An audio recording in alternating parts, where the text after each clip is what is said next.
ഇനി അടുത്തത് write a C program to find the average of 4 numbers. 4 നമ്പേഴ്സിൻ്റെ average കാണാൻ പ്രോഗ്രാം തന്നു കഴിഞ്ഞാൽ നമ്മൾ എന്ത് ചെയ്യുക, 4 നമ്പേഴ്സ് റീഡ് ചെയ്യണം, അതിനുശേഷം അതിൻ്റെ സമ്മ് കാണണം, എന്നിട്ട് അതിൻ്റെ ആവറേജ് കാണണം, എന്നിട്ട് ആവറേജ് എന്ത് ചെയ്യണം, പ്രിൻ്റ് ചെയ്യണം. ഇത്രയും കാര്യങ്ങൾ നമ്മളതിൽ ചെയ്യണം.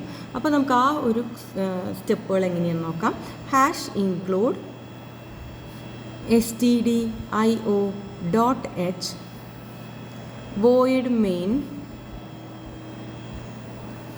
എന്നിട്ട് പ്രോഗ്രാം സ്റ്റാർട്ട് ചെയ്തു, ക്ലോസ് ചെയ്തു.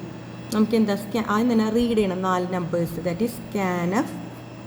4 നമ്പേഴ്സും ഒരുമിച്ച് റീഡ് ചെയ്യാം. %d %d %d %d ആംബസൻഡ് a ആംബസൻഡ് b ആംബസൻഡ് c ആംബസൻഡ് d. ഞാൻ 4 ഒരുമിച്ച് റീഡ് ചെയ്തു. എന്നിട്ട് എന്ത് ചെയ്യുക, സമ്മും ആവറേജും കൂടി ഞാൻ ഒരുമിച്ച് കാണാം. ഓക്കെ, ദാറ്റ് ഈസ് ആവറേജിന് ഞാൻ AVG എന്ന് കൊടുത്തു. AVG is equal to a + b + c + d പാരൻതസിസിൻ്റെ ഉള്ളിൽ കൊടുക്കുക /2. ഓക്കെ, എന്നിട്ട് എന്ത് ചെയ്യുക, പ്രിൻ്റ്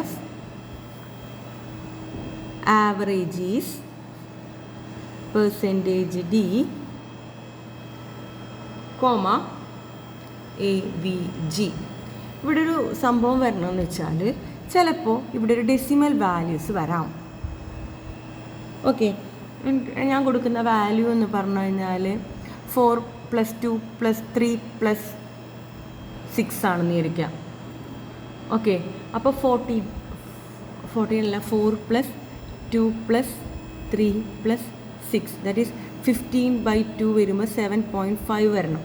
അങ്ങനെ 7.5 വരണമെങ്കിൽ നമ്മളുടെ ഈ AVG എന്നുള്ളത് ഫ്ലോട്ടിംഗ് പോയിന്റിലായിരിക്കണം, അല്ലെങ്കിൽ നമുക്ക് 7 ആയിരിക്കും അതിൻ്റെ വാല്യൂ കിട്ടുക. സോ AVG എന്നുള്ളത് ഫ്ലോട്ടിംഗ് പോയിൻ്റായിട്ട് നമുക്ക് കൺസിഡർ ചെയ്യാം. സോ %d ഉള്ളത് %f ആക്കാം.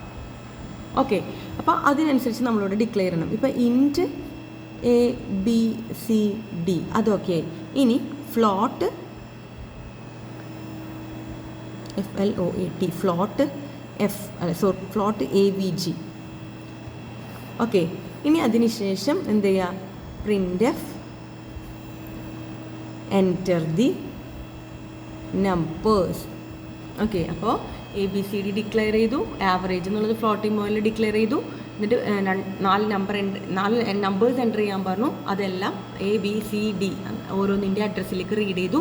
എന്നിട്ട് ആവറേജ് കാണാൻ a + b + c + d /4 ആണ് കേട്ടോ. സോറി, 4 ആണ്. 4 നമ്പേഴ്സിലുണ്ട് /4, എന്നിട്ടത് പ്രിൻറ്റ് ചെയ്യുക.